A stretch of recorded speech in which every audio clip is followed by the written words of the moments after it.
നമ്മൾ വീണ്ടും ഇങ്ങനെ മുട്ടുകാട്ടിലെ മുനിയറകൾ നിറഞ്ഞ ആ ഒരു വലിയൊരു മലമുകളിലേക്ക് എത്തിച്ചേർന്നിരിക്കുകയാണ്. അപ്പോൾ നമ്മളിപ്പോൾ ഈ വരുന്ന വഴിക്ക് ഒരു കാഴ്ച കണ്ടു. അപ്പോൾ അതൊന്ന് ഷെയർ ചെയ്യാമെന്ന് വിചാരിച്ചു. അതെന്ന് വെച്ചാൽ നമ്മൾ വന്നിട്ടുള്ളത് ആ ഭാഗത്തു നിന്നാണ്. ഇപ്പോൾ ഈ പാറപ്പുറത്തെ കൂടെ കയറി വന്നപ്പോഴാണ് ഞാൻ ആ കാഴ്ച കണ്ടത്. ഇതാ ഈ വെള്ളം കെട്ടിക്കിടക്കുന്ന ഭാഗത്ത് കണ്ടോ ഒരു ഇംഗ്ലീഷ് ലെറ്ററുകൾ കണ്ടോ. ഇതുണ്ട് ബി, എൽ, മറ്റത് മനസ്സിലാവുന്നില്ല, ഓയൊക്കെ ഉണ്ട്. കുറേ ലെറ്ററുകൾ ഇങ്ങനെ ഈ പാറപ്പുറത്ത് ഇങ്ങനെ കൊത്തി വെച്ചാൽ കാണുന്നുണ്ട്. ഇതൊക്കെ പഴയ കാലത്തെന്ന് പറയാൻ പറ്റത്തില്ല, ഇംഗ്ലീഷ് അക്ഷരമാലയാണല്ലോ.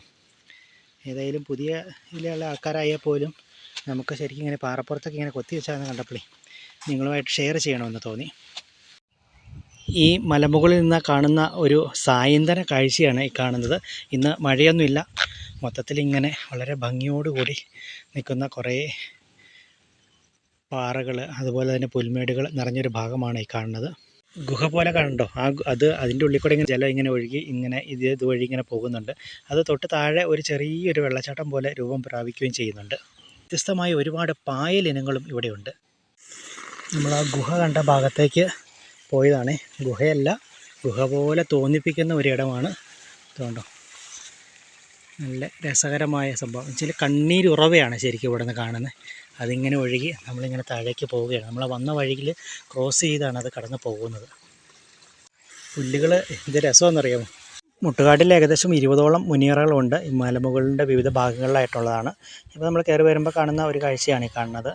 പിന്നെ വിഷമകരമായ സംഭവം എന്ന് പറഞ്ഞാൽ ഈ ഉള്ളിൽ കാണുന്ന വേസ്റ്റുകളൊക്കെ കണ്ടോ ഒരുപാടുണ്ട്. കുപ്പികളെല്ലാം ചില്ലുകുപ്പികൾ വരെ പൊട്ടിച്ചിട്ടാക്കുന്നത് കാണാം. ഒപ്പം പ്ലാസ്റ്റിക്കൊക്കെ ഒരുപാടുണ്ട്. ഇതൊക്കെ സംരക്ഷിക്കേണ്ടത് വളരെ അത്യാവശ്യമായ കാര്യമാണ്. നമ്മുടെ ചിറ്റീന്തലാണ്. മുട്ടുകാട് മുനിയറക്കുന്നിലേക്ക് വന്നപ്പോഴാണ് ഈ ചിറ്റീന്തൽ ധാരാളമായി കാണുന്നത്. മുമ്പെല്ലാം നമുക്കെല്ലാം പരിചിതമായിരുന്നു, പൊതുവെ തലമുറയ്ക്ക് അന്യമായൊരു കാഴ്ചയായിരിക്കും. ഇപ്പോഴും പലപ്പോഴും ചിറ്റീന്തൽ കൊണ്ടുള്ള ചൂല് നിർമ്മാണങ്ങൾ ഇപ്പോഴും വ്യാപകമായി നടക്കുന്നുണ്ട്. എങ്കിൽ പോലും പ്ലാസ്റ്റിക് ചൂലുകളും ധാരാളമായി ഉണ്ട്. ഇപ്പോൾ ഇവിടേക്ക് വന്നപ്പോൾ ഈ ചിറ്റീന്തലിൻ്റെ പൂവ് ഇടുന്നതാണ്, പൂക്കുല. ഇതുകൊണ്ട് വലിയ കൊലയായിട്ട് തന്നെ സംഭവം ഉണ്ട്. വളരെ മനോഹരമായ കാഴ്ചയാണ്. അപ്പോൾ ഇത് കുറച്ചും കൂടെ നല്ല ഹൈറ്റിന് വളരുകയും പിന്നെ ഇതിലൊരു കായൊക്കെ ഉണ്ടാവുകയും ചെയ്യും. ആ കായ കഴിക്കുന്നതൊക്കെ ഏറ്റവും നല്ലതാണ്. ഇതൊക്കെ ഞാനടക്കമുള്ളവർക്കൂടെ ഒരു ബാല്യകാല സ്മരണകൾ തന്നെയാണ് ശരിക്കും ഇതെല്ലാം.